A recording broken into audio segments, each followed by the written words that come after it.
સૌનું શ્રી શાંતિપની વિદ્યા સંકુલ દ્વારા આયોજિત કરેલ ઓનલાઈન એજ્યુકેશનમાં સ્વાગત કરું છું। આજે આપણે ધોરણ 4 વિષય હિન્દી તેમાં પાઠ પહેલો નઈ રાહ તેના વિશે આજે આપણે ભણવાનું છે। તો ચાલો આપણે ભણીએ। હવે આપણે પાઠ પહેલો તેમાં નઈ રાહ તેના વિશે આજે આપણે ભણીશું। तो अभ्यास 1 तेनी अंदर पहचानिए, पढ़िए और बोलिए। आमा आपने चित्र आपेला छे तो आपणे आने ओळखशुं, वांचशुं अने मोटेथी बोलशुं। तो पहेलुं चित्र कोनुं छे? तो पतंग। हिंदी में अने गुजराती में बंने में पतंग कहेवाय छे। बीजुं चित्र तोता, आने गुजराती में पोपट कहेवामां आवे छे। त्रीजું चित्र मोर, गुजराती में पण मोर कहेवामां आवे छे। घोड़ा, घोड़ा ने गुजराती में घोड़ो कहेवामां आवे छे। पांचमुं चित्र हाथी, तो तेने गुजराती में पण हाथी कहेवामां आवे छे। छठुं घर, तो गुजराती में पण घर कहेवामां आवे छे। सातमुं चित्र रथ, गुजराती में पण तेने रथ कहेवामां आवे छे। आठमुं चित्र मोटर, तो गुजराती में पण मोटर कहेवामां आवे छे। पेड़, पेड़ ने गुजराती में झाड़ कहेवामां आवे छे। पपीता, तो पपीता ने गुजराती में पपैયું कहेवामां आवे छे। टमाटर, तो गुजराती में टमाटर ने टमेटा कहेवामां आवे छे। डमरू, तो गुजराती में पण डमरू कहेवामां आवे छे। ठठेरा, तो गुजराती में कंसारो कहेवामां आवे छे। छाता, छाता एटले के गुजराती में छतरी कहेवामां आवे छे। सीढ़ी, तो गुजराती में पण सीढ़ी कहेवामां आवे छे। सपेरा, तो गुजराती में सपेरा ने मदारी कहेवामां आवे छे। थन, थन एटले कि गुजराती में आंचोड़ कहेवामां आवे छे। यज्ञ, गुजराती में पण यज्ञ कहेवामां आवे छे। धनुष, धनुष ने गुजराती में धनुष पण कहेवामां आवे छे।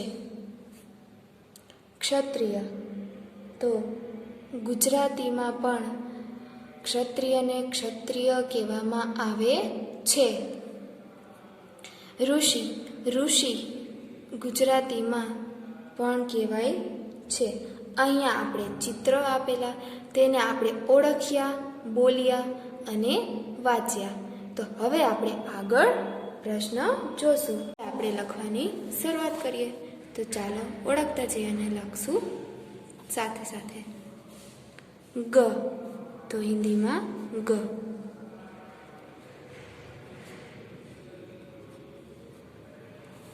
म, हिंदी में पण म। न, तो हिंदी में पण न। र, तो र, हिंदी में पण र कहेवाय। श, तो श। स, तो हिंदी में स। ज्ञ, तो ज्ञ। क्ष, तो हिंदी में पण क्ष। हवे आपणे आगळ जईए। व, तो हिंदी में व।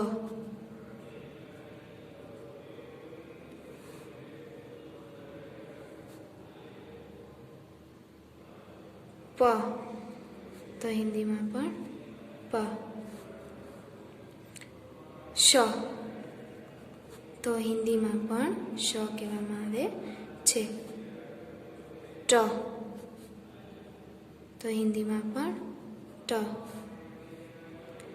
ઠ તો હિન્દીમાં ઠ. ડ તો હિન્દીમાં ડ. ઢ તો હિન્દીમાં પણ ઢ કહેવામાં આવે છે. ત તો હિન્દીમાં ત. થ તો હિન્દીમાં થ. ધ તો હિન્દીમાં પણ ધ. ઘ તો હિન્દીમાં પણ ઘ. ય તો હિન્દીમાં ય. હ તો હિન્દીમાં પણ હ. છ તો હિન્દીમાં પણ છ. ત્ર તો હિન્દીમાં પણ ત્ર. રૂ તો હિન્દીમાં પણ રૂ. હિન્દીના અક્ષર અથવા તો વાક્ય લખીએ ત્યારે તેની માથે લીટો કરવામાં આવે છે. હવે આપણે અભ્યાસ નંબર તેમાં પહેચાનીએ, પઢીએ ઓર બોલીએ. અહીંયા પણ આપણને ચિત્ર આપેલા છે. તો હવે આપણે આને ઓળખશું, બોલશું અને મોઢેથી વાંચશું. તો ચાલો જોઈએ. તિતલી તો ગુજરાતીમાં તિતલીને પતંગિયું કહેવામાં આવે છે. મછલી તો ગુજરાતીમાં મછલીને માછલી કહેવામાં આવે છે. બકરી તો ગુજરાતીમાં પણ બકરી કહેવામાં આવે છે. કમળ તો ગુજરાતીમાં કમળને કમળ કહેવામાં આવે છે. લની જગ્યાએ અળ વપરાય છે. તરાજુ તો ગુજરાતીમાં તરાજુને ત્રાજવું કહેવામાં આવે છે. ગમલા તો ગુજરાતીમાં ગમલાને કુંડું કહેવામાં આવે છે. નળ તો ગુજરાતીમાં નળને નળ કહેવામાં આવે છે. ચૂહા તો ગુજરાતીમાં ચૂહાને ઉંદર કહેવામાં આવે છે. બેલ તો ગુજરાતીમાં બેલને બળદ કહેવામાં આવે છે. ઉલ્લુ તો ગુજરાતીમાં ઉલ્લુને ઘુવડ કહેવામાં આવે છે. ભાલુ તો ગુજરાતીમાં ભાલુને રીંછ કહેવામાં આવે છે. ખરગોશ તો ગુજરાતીમાં ખરગોશને સસલું કહેવામાં આવે છે. બંદર તો ગુજરાતીમાં બંદરને વાંદરો કહેવામાં આવે છે. કૌવા તો ગુજરાતીમાં કૌવાને કાગડો કહેવામાં આવે છે. કેલા તો ગુજરાતીમાં કેલાને કેળા કહેવામાં આવે છે. સેબ તો ગુજરાતીમાં સેબને સફરજન કહેવામાં આવે છે. અનાર તો ગુજરાતીમાં અનારને દાડમ કહેવામાં આવે છે. ફૂલગોબી તો ગુજરાતીમાં ફૂલગોબીને ફુલાવર કહેવામાં આવે છે. ભીંડી તો ગુજરાતીને ભીંડીને ભીંડો કહેવામાં આવે છે. લૌકી તો ગુજરાતીમાં લૌકીને દૂધી કહેવામાં આવે છે. ઈમલી તો ગુજરાતીમાં ઈમલીને આંબલી કહેવામાં આવે છે. ઓખલી ઓખલીને ગુજરાતીમાં ખાંડણી કહેવામાં આવે છે. ઊન તો ગુજરાતીમાં ઊન કહેવામાં આવે છે. ગાજર ગાજરને ગુજરાતીમાં પણ ગાજર કહેવાય છે. ત્રિશુલ ત્રિશુલને પણ ગુજરાતીમાં ત્રિશુલ જ કહેવામાં આવે છે. ચાંદ તો ગુજરાતીમાં ચંદ્રમા કહેવામાં આવે છે.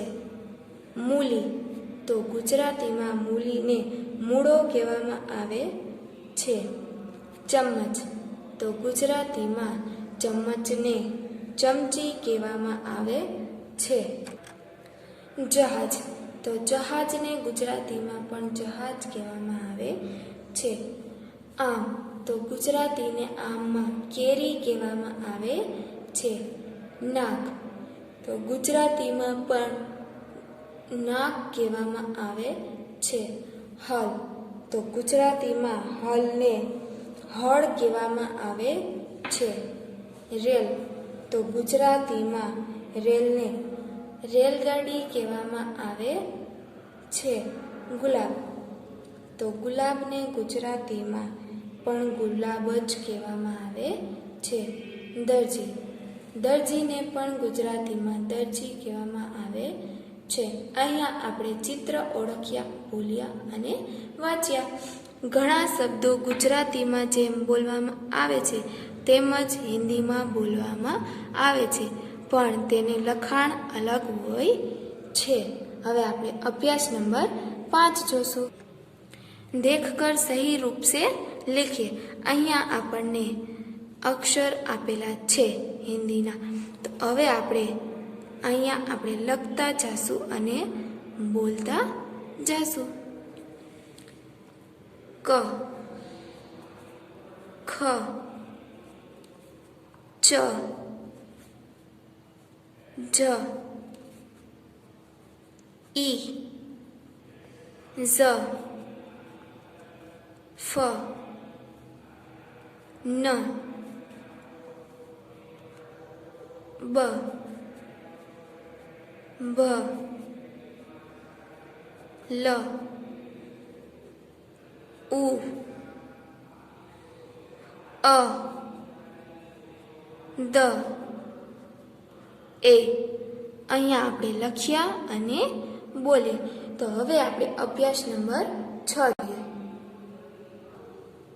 अभ्यास 6 ની અંદર गुजराती और हिंदी वर्णों का अंतर समझिए और लिखिए. તો હવે આપણને અહીંયા વર્ણો આપેલા છે તો તેને આપણે અહીંયા લખતા જાશું. ક, તો હિન્દીમાં ક. ખ, તો હિન્દીમાં ખ. ચ, તો હિન્દીમાં ચ. જ, તો હિન્દીમાં જ. ઈ, તો હિન્દીમાં ઈ. ઝ, તો હિન્દીમાં ઝ. ફ, તો હિન્દીમાં ફ. એ, તો હિન્દીમાં એ. હણ, તો હિન્દીમાં ન. બ, તો હિન્દીમાં બ.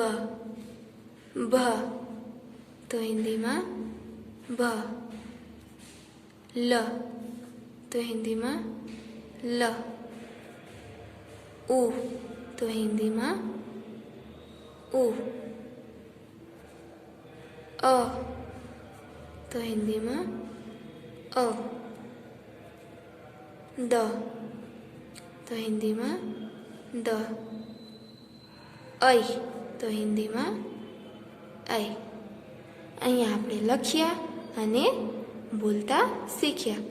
તો હવે આપણે આગળ બૂચો એટલે કે અહીંયા આપણને ઉખાણું આપેલું છે તેને આપણે વાંચીશું.